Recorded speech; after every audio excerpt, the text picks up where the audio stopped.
Business case studies, business case studies. I've got a lot out of reading books about business throughout my years, but probably mostly reading about actual businesses that are happening now or that have started and seeing where their story came from. Now, I follow a lot of newsletters of people who are kind of doing the type of business or similar business to what we want to do with Nonconformity Company.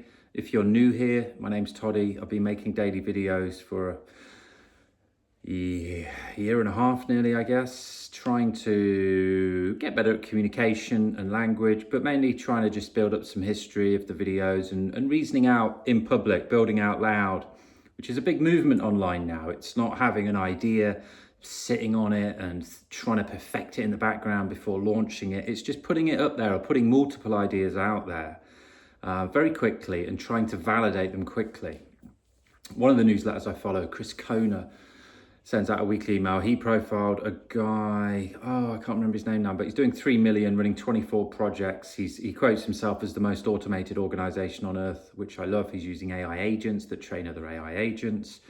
And what he says, and I liked, was if he has an idea, he tries to kill it very quickly. So he has a bit of a process, which we have a similar process, which we'll launch as well with some of our businesses. To try and validate the idea, but if you don't get a few catches from just a landing page or asking for a deposit or an action of interest, which could be giving some feedback, giving your email, joining a waiting list, giving a deposit. If you put something out there and get it in front of 100 people using maybe ads, but you've got the free social media, LinkedIn, reaching out to friends and family or colleagues or professionals that you may have come across contacts.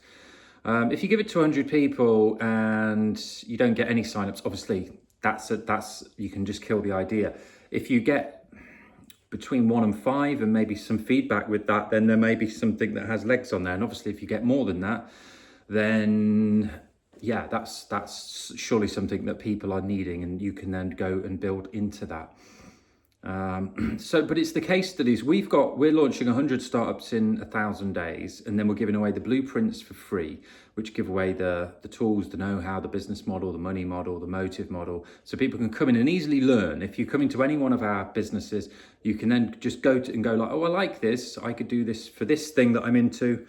Then you can just go to the blueprint, see what it's about, and then go to the method, and there'll be a numbered sequential step methodology of how to set that up, including the links to the tools. And I think the case studies is the one missing thing. We've kind of mentioned this, but I'm really now going to go all in on this because it's been good writing the content and the structure for the content, which then links to some of the parts in the blueprint. And I just think the case studies for me have been the big inspiration over all these years. And I've always followed lots of people and just researched what is going on in the business world in different sectors, and just love those stories because it's real people. So we're trying to create a story that's real for ourselves. But I think to accentuate the education and the inspiration for people that are coming in, if we can bundle a few case studies around each one that are relevant, then that's great. And also build up a directory of these case studies that then can link back through to the blueprints, link through to the tools, link through to us at what we're using them as examples. And a lot of people are like charging for this. Starter story charge about $450 a year. And, their case studies, they give a lot away free on their YouTube channel. But I just believe all of this should be free. And then you can just make money from the other things that you sell or affiliate links. So we're going to attempt to build up the biggest library of and there's people already doing this, but this is the thing. You don't want to, business ideas, you don't need to have brand new ideas. You just need to build on other things that are going on, add your personality to it, add your touch. It's a bit like the recipes. That Towpath recipe book down south, pretty much half of the recipes were like, this was inspired by a recipe from this book, but we've added our little twist on it. And their little twist was maybe, one little ingredient or something. So it's like you can almost take a recipe from Gordon Ramsay, add a bit more salt, and this is the toddy recipe. It was inspired by Gordon, but we just add a little bit more salt or a twist more of pepper, and then you claim it. It's a bit like that in the business world. there's so many businesses out there that I've seen that are just copying existing models or existing businesses, putting their personality on it, maybe making it a bit simple, maybe breaking down some of the features into just individual businesses to make the user journey. But then it's their personality. Mark Liu is a great example of that. He's doing things that are not brand new, making boilerplates and making it easier for people to code or to set up businesses. And that's not new, but it's his personality and the way he goes about things that people also buy into. So I think it's good motivation for you out there if you are thinking of ideas or are struggling. You don't have to try and reinvent the wheel. If you can blend it with things that you're into, with things that you're seeing, the trends and the tools and the AI, and come up with things that help people around you, and you only need to start helping a few people, then you're going to be onto something, especially if you start testing quickly and going with that. There's another business that there's the yoga app that I'm using. Like, it's only got 6 reviews. The content is incredible. It should be taking millions a year, and it's not. I've just been putting together a blueprint that I might send over to my yoga teacher, because I think he should split test that whole business, and I've come up with a bit of a plan for that for him. So I like to do that and just research, try and help people for nothing. Sometimes it might lead somewhere, sometimes not. But again, it's flexing my business skills and creativity. And it came to me in a meditation on his moon, sun, fire on day 16, actually.